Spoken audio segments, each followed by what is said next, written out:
할렐루야. 해피 뉴 이어. 새해 복 많이 받으시고 건강하시고 주님의 은혜 가운데 승리하시기를 주님의 이름으로 간절히 축원합니다. 올해는 2021년 또 새로운 마음으로 우리가 첫 주일 예배를 오늘 드리고 있습니다.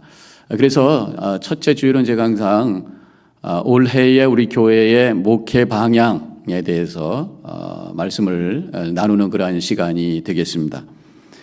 올해의 그 목회 방향을 표현하는 슬로건은 성도를 양육하고 세상을 바꾸는 교회, 이렇게 제가 정했습니다. 하나님께서 가장 원하시는 것은 바로 구원입니다. 구원이라고 하는 것은 다시 회복하는 것이, 하나님께서 에덴 동산을 만드시고 모든 만물들과 또 모든 인간들이 행복하게 살 수 있도록, 조화 가운데 살 수 있도록 그렇게 만들어 주셨는데 죄로 말미암아 그 모든 것들이 다 망가졌죠. 그래서 하나님께서는 다시 그것을 회복하기 위한 그러한 일을 해오신 것이 하나님의 구원의 역사라고 할 수가 있습니다. 창세기의 에덴 동산으로 시작해서 계시록의 새하늘과 새 땅에 대한 비전으로 끝나는 것이 성경의 전체의 흐름인 것입니다. 예수님을 보내주셔서 예수 믿는 모든 자들에게 영의 생명을 불어넣어 주시고 하나님의 말씀을 주셔서 그 말씀을 통해서 우리의 영혼이 성장하게 하시고 성령을 불어넣어 주셔서 우리에게 능력을 주셔서 말씀대로 살게 하시고 우리 주변에 하나님 나라를 세우게 하시고 하나님의 뜻을 이룰 수 있는 삶으로 우리를 인도하시는 그것이 하나님의 구원의 역사요. 그렇게 살아가는 것이 우리의 믿음의 여정이라고 하는 것입니다.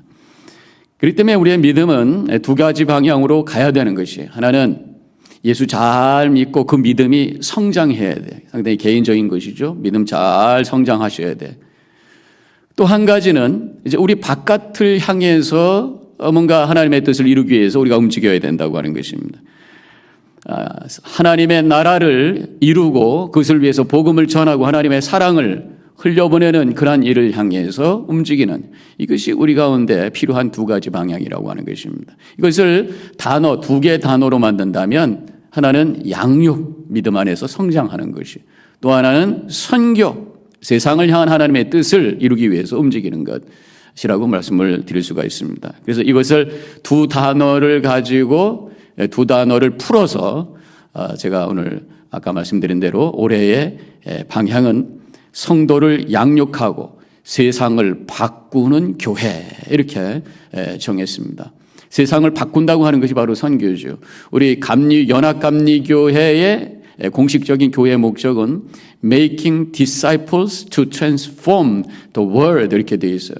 제자를 만들어서 세상을 바꾸는 것이 바로 교회의 목적이다. 그런데 저는 이제 제자라는 표현보다는 양육이라는 표현으로 이것을 바꿨어요. 제자 그러면 학교의 어떤 분위기가 생기잖아요. 근데 교회는 학교라기보다는 영적인 가정입니다. 가정에서 일어나는 것은 바로 양육입니다. 사랑을 가지고, 그래서 잘 키우는, 이것이 바로 양육이기 때문에 저는 양육이라는 단어를 사용하고 세상을 바꾼다라고 하는 그 표현이 그대로 들어와서 성도를 양육하고 세상을 바꾸는 교회, 이렇게 올해의 우리 사역의 표를 만들어 봤습니다. 자, 오늘 본문으로 들어가서 오늘 본문에 보면은 이 두 가지가 다 들어와 있어요. 먼저 너희는 가서라는 그런 말씀이 나오고 있는데, 이것은 바로 보낸다라고 하는 미션이라고 하는 것은 라틴어에서 미시오라고 해서 보낸다라는 의미에서 나온 단어라고 하죠. 그래서 너희는 가서, 하나님께서, 주님께서, 예수님께서 우리에게 가라, 세상을 향해 가라고 하신 이 선교적 명령이 바로 이 말씀 속에 있는 것입니다. 세상을 향한 하나님의 구원의 사역에 나아가서 동참하라고 하는 거죠. 그 다음에 내가 분부한 모든 것을 가르쳐 지키게 하라. 그래서 가르쳐 지키게 하라. 이것이 뭡니까? 양육에 대한 말씀이에요. 구원은 이렇게 생명을 얻는 것과 더불어 생명이 자라나는 양육의 과정까지 포함이 된다고 하는 것을 우리가 생각을 할 수가 있습니다. 바로 예수님께서 또 친히 그렇게 말씀하셨죠. 요한복음 10장 10절에서 내가 이 세상에 온 것은 양들로 하여금 생명을 얻고 또 풍성케 하기 위해서 왔노라. 그렇게 말씀하셨어요. 우리에게 예수님을 믿음으로 말미암아 영적인 생명을 탄생하게 하시고, 그리고 저는 하나님께서 주신 말씀을 통해서 생명의 양식을 통해서 우리의 생명이 풍성하게 성장하도록 그렇게 원하시는 것이 주님의 뜻이라고 말씀하고 있습니다. 아기가 태어나면요, 저절로 자라는 게 아닙니다. 아이들이 태어나자마자 운 다음에 그냥 알아서 커 이렇게 하는 적이 없어요. 젖을 먹여줘야 되고, 좀 크면은 이유식 먹여야 되고, 이제 밥 먹여줘야 되고, 가르치고, 그러면서 자꾸만 성장하도록 도와줘야 된다고 하는 것입니다. 성도들이 예수 믿고 구원받았다고 해서 그래서 저절로 크는 것이 아니란 말이에요. 영적인 양식을 먹도록 도와주고 사랑을 베풀어주고 그러면서 양육을 위해서 도와줘야 그 믿음이 성장하게 되어 있다고 하는 것입니다. 그래서 교회는 설교자만 필요한 것이 아니라 양육자들이 많이 계셔야 되겠다라고 하는 것입니다. 그러므로 이 양육을 위해서 제일 먼저 필요한 것이 뭔가 생각을 해보니까 제일 처음에 양육에 대한 책임감을 느끼는 분들이 우리 교회에 많이 계셔야 돼요. 이게 목사 혼자 하는 게 아니잖아요. 우리 성도님들 중에서 특별히 신앙생활 오래 하신 분들이 영적으로 내가 양육을 해야 되는구나 라고 하는 그러한 거룩한 책임감, 이것이 필요하다고 하는 것입니다. 교회에서 아무리 양육 체계를 잘 만들고 성경 공부 커리큘럼을 제대로 만들어도 가르치겠다고 하는 커미트먼트가 있는 분들이 없으면 다 헛거예요. 그래서 누군가가 이 영적인 책임감을 가지고, 양육의 책임감을 가지고 함께 할 때에 교회 안에서 양육이라고 하는 역사가 일어나게 된다고 하는 것입니다. 우리 교회 중직들은요, 그렇기 때문에 교회 안에서 믿음이 연약한 분들이 보여야 돼. 또 그들을 그냥 보고만 있는 것이 아니라 다가가서 말씀으로 양육하는 일에 헌신하셔야 된단 말이죠. 한번 상상을 한번 해봅시다. 나이가 많이 들었는데 제대로 성장이 안 된 그 어린아이와 같은 그런 분이 있다고 생각을 해보세요. 이런 분들 안타깝지요. 우리가 그런 분들을 지적 장애자다 이렇게 합니다. 등신이 이렇게 큰데 엄마 그러면서 다닌다면 지적 장애자라고 할 수가 있습니다. 마찬가지로 신앙생활도 오랫동안 수십 년 동안 신앙생활했는데 이러한 양육의 책임, 그런 책임감을 느끼지 못하고 살고 있다면 같은 모습이라고 할 수가 있습니다. 사람이 결혼하고 아이를 낳아서 양육을 할 때에 성숙하게 되는 것입니다. 여자는 약하고 어머니는 강하다 이런 말이 있어요. 아이를 낳고 키우다 보면은 여자로서보다는 엄마로서의 역할에 대해서 더 마음을 갖게 되는 것이죠. 남자도 마찬가지입니다. 결혼해서 자식이 생기면은 어떤 책임감이라고 하는 것이 생겨서 더 열심히 일하게 되어 있어요. 제가 가끔 보는 한국의 TV 프로인 인간극장이라고 하는 게 있는데 얼마 전에 제가 봤던 건데 부부가 식당을 운영하고 있습니다. 근데 그 남편이 캔서에 걸려가지고 큰 수술을 했어요. 그럼에도 불구하고 가족들을 부양하기 위해서 나와서 일을 하는 거예요. 그런데 이 코로나로 인해서 손님들이 별로 없습니다. 식당 가지고는 도저히 안 돼요. 그러니까 식당 끝나고 집에 가면 밤 10시입니다. 10시에 빨리 자가지고 새벽 1시에 일어나가지고 신문을 돌리는 거예요. 오토바이 타고 신문을 돌려요. 비가 오면 차를 하고, 비가 오지 않으면 오토바이. 막 어떤 때는 넘어지고 사고도 나고 그러는데 그렇게 하고 6시에 들어와서 쪽잠을 자고 한 2-3시간 잔 다음에 또 이제 점심 준비하고 식당에서 일하고 밤 10시면 집에 가서 한 3-4시간 자고 또 일어나서 밤새고 또 신문 배달하고 또 잠깐 쪽잠 자고 이렇게 매일 살아요. 그냥 온통 가족에 대한, 자식에 대한 책임감으로만 충만한 그런, 이게 바로 성숙한 어른의 모습이라고 하는 것이죠. 신앙생활 오래 해서 집사님, 권사님, 장로님으로 교회의 어른이 되셨으면 성도에 대한 이러한 양육의 책임감이 느껴지셔야 된다는 말씀을 제가 하고 있는 것입니다. 특별히 이 젊은 성도들에 대한 영적 책임감 우리에게 필요해요. 우리 교회에 많은 젊은 성도님들이 계십니다. 부속 학교로 인해서 많은 분들이, 젊은 분들이 교회에 오시는데 새 신자들이 참 많아요. 신앙생활 막 처음 시작하는 분들이 많아요. 이번에 팬데믹으로 인해서 보니까 그런 분들이 연결이 잘 안 돼. 양육이 필요한 분들이 참 많다라는 생각을 하게 됩니다. 이렇게 성도들을 양육해야 되는데 문제는 제가 이런 양육에 대한 책임을 말씀을 드리면 부담을 갖는 분들이 아마 많을 거라고 생각이 됩니다. 교회는 오래 다녔는데 성경 공부를 제대로 하지 않아서 믿음을 체계적으로 설명할 수 있는 것이 힘든 그러한 분들이 있을지도 모르겠습니다. 우리 교회만 그런 것이 아니라 보니까 초대교회도 그랬던 것 같아요. 그래서 히브리서 5장 12절에 이런 말씀이 나와요. 때가 오래되었으므로 너희가 마땅히 선생이 되었을 터인데 너희가 다시 하나님의 말씀의 초보에 대하여 누구에게서 가르침을 받아야 할 처지이니 단단한 음식을 못 먹고 젖이나 먹어야 할 자가 되었도다. 신앙생활 오래 했으니까 뭐 가르치고 양육해야 되는데 그렇지 못하구나. 젖 먹는 아이의 모습으로 남아있구나. 그렇게 말씀하면서 탄식하고 있는 것이 바로 이 구절의 내용인 것입니다. 수십 년 동안 신앙생활 해도 그저 설교 주일날 와서 설교 하나 듣는 것으로 신앙생활하고 있다면 아직도 영적인 젖을 먹고 있는 상태라고 할 수가 있는 것이죠. 다 어른이 되어서도 젖병을 빨고 있다면 얼마나 참 안타까운 모습일까 이런 생각을 하게 되죠.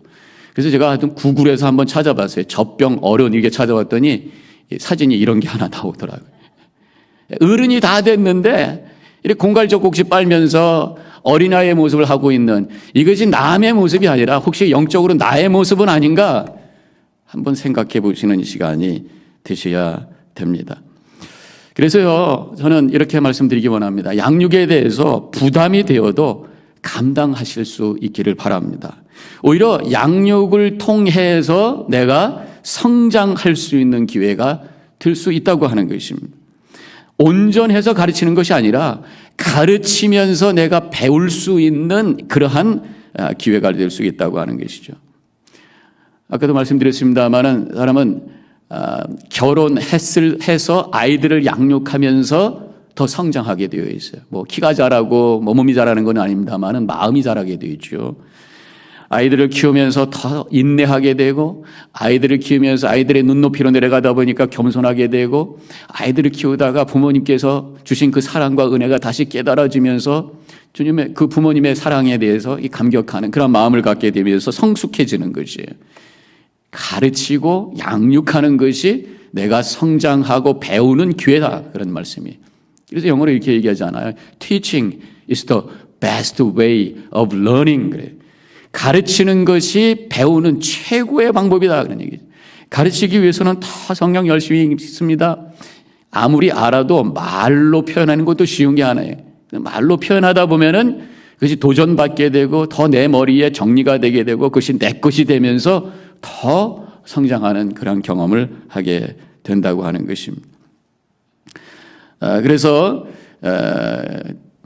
우리 교회 성도님들 이런 영적인 책임감을 가지고 함께 이 사역에 동참하는 우리 성도님들이 많이 생기기를 제가 기대하며 기도하겠습니다.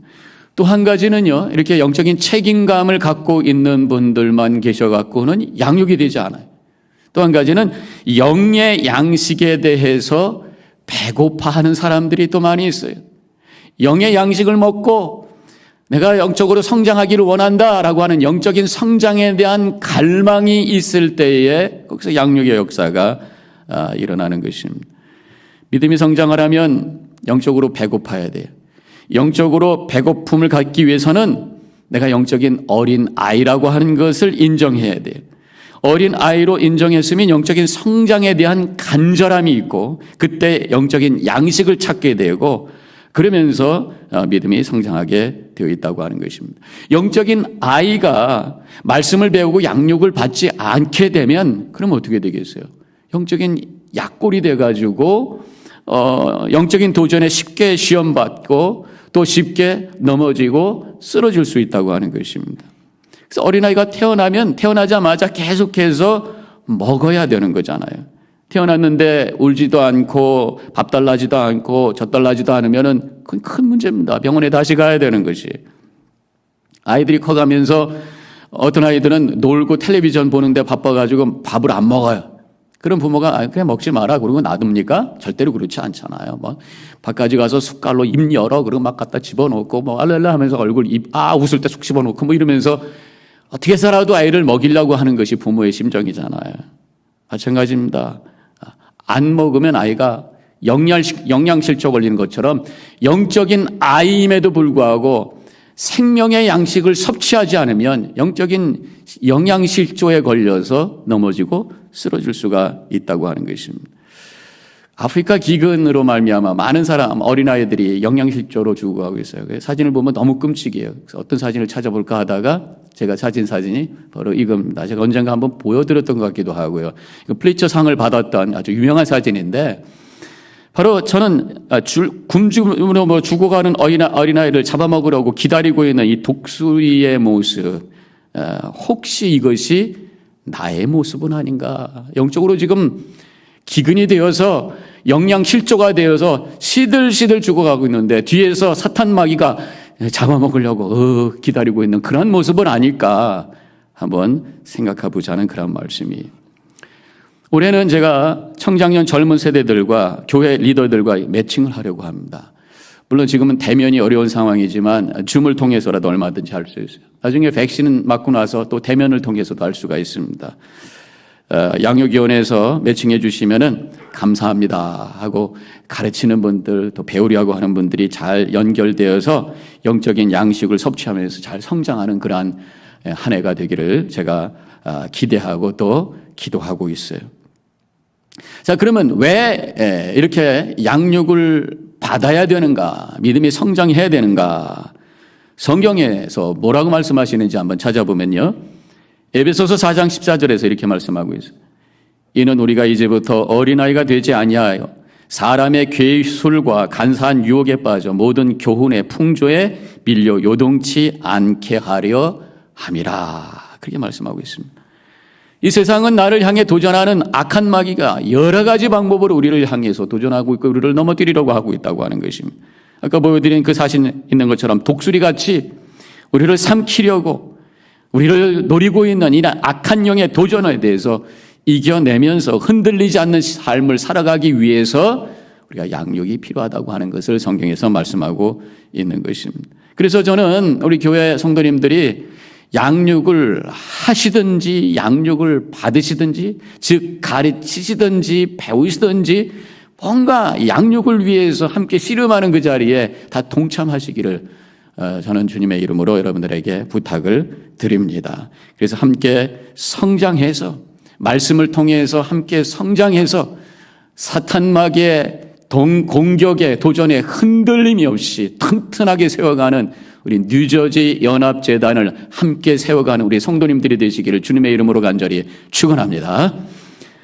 성경에 보면 많은 인물들이 나와요.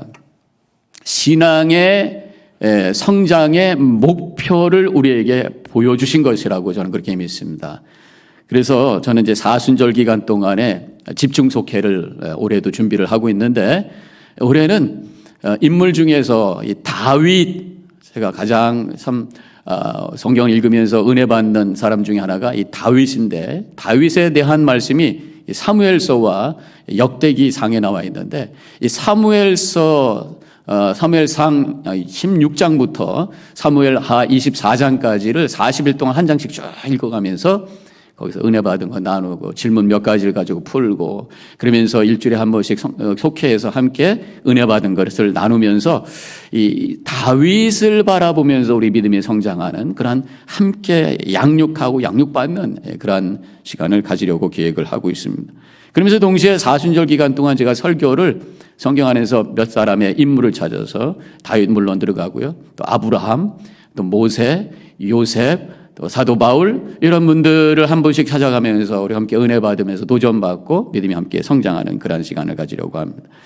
부활절 이후에는 제자 훈련을 다시 강조해서 1:1 제자 훈련, 예수 제자반 또 예수님이 이끄는 삶이라고 하는 새로운 교재도 우리가 다시 찾아서 양육부에서 좀 준비하고 있습니다. 그래서 그때부터 우리가 함께 양육을 하는 그런 시간을 구체적으로 갖도록 그렇게 하겠습니다. 이렇게 양육의 목적이 개인적인 믿음의 성장에 더불어 성경에는 이것이 교회를 세우는 일이라고 말씀하고 있습니다. 에베소서 4장 11절과 12절에서 이렇게 말씀을 하고 있어요. 그가 어떤 사람은 사도로, 어떤 사람은 선지자로, 어떤 사람은 복음 전하는 자로, 어떤 사람은 목사와 교사로 삼으셨으니 이는 성도를 온전케 하며 봉사의 일을 하며 그리스도의 몸을 세우려 하심이라. 양육해서 이렇게 직분을 잘 감당하게 하고 이 직분을 통해서 교회를 세워가는 것이 목적이다. 그렇다면 교회가 존재하는 것은 아까도 말씀드렸던 것처럼 세상을 바꾸는 선교라고 제가 드렸습니다. 그렇기 때문에 저는 결국 양육의 궁극적인 목적은 선교다 이렇게 말씀드릴 수가 있습니다. 양육을 통해서 교회를 세우고 교회를 통해서 선교를 이끌어가는 것이 최종 목표가 되는 것이에요. 교회는 와서 예배드리고 교제하고 끝나는 곳이 아니라 교회는 모이는 곳이면서 동시에 흩어지는 곳이에요. 그래서 교회의 예배는 세상을 향해 나가는 출발 시간이다. 이렇게 우리가 생각을 하셔야 됩니다. 세상을 향해 나가서 하나님의 사랑을 나누고 복음을 전하는 그런 출발의 시간이라고 하는 것입니다. 그래서 교회의 선교라고 하는 것은 보냄을 받는, 예배를 통해서 보냄을 받는, 이것이 교회가 예배를 통해서 하는 일이라고 하는 것입니다. 근데 우리가 선교 그러면 해외 선교만을 생각을 합니다만은 성경적인 선교는 더 큰 의미예요. 먼저 우리 성도님들의 삶 속에서 세상을 향해 예배가 끝나고 나서 세상을 향해 나아가서 빛과 소금의 사명을 감당하는 것이 바로 그것이 선교라고 하는 것입니다.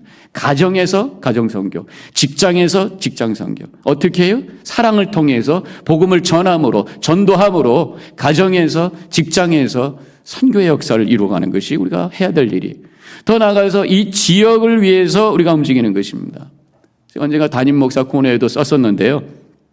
제가 항상 질문하는 것 중에 하나가 하나님 왜 뉴저지 연합재단을 이곳 잉글우드 지역에다가 세우셨습니까? 이런 질문을 하게 됩니다. 많은 곳이 있어요. 많은 교회가 있어요. 그런데 하나님께서 뉴저지 연합재단을 이곳에 세우신 것은 또 하나님의 뜻이 있다고 하는 것입니다. 이 지역에 거룩한 영향력을 흘려보내서 우리 교회로 말미암아 이 지역이 좀 더 하나님 나라를 향해 다가갈 수 있는 모습으로 변화될 수 있도록 뭔가 우리를 해야 된다는 거죠. 이미 우리 교회는 중요한 것을 하고 있습니다. 그것이 바로 부속학교예요. 얼마나 귀한 일인지 몰라요. 근데 안타깝게도 이 팬데믹으로 말미암아 2020년 굉장히 힘들었습니다. 아이들을 제대로 보내지 못하니까요. 학교가 클로즈도 됐었고 지금도 아주 굉장히 소수가 지금 모이고 있습니다. 그래서 교회가 또 파이낸셜리 여러 가지로 서포트하고 있는데 우리 성도님들 많이 부속학교를 위해서 기도해 주시기를 부탁을 드립니다. 또 한 가지는 우리가 이 지역을 향해서 하고 있는 중요한 사역이 바로 스페니시 사역입니다.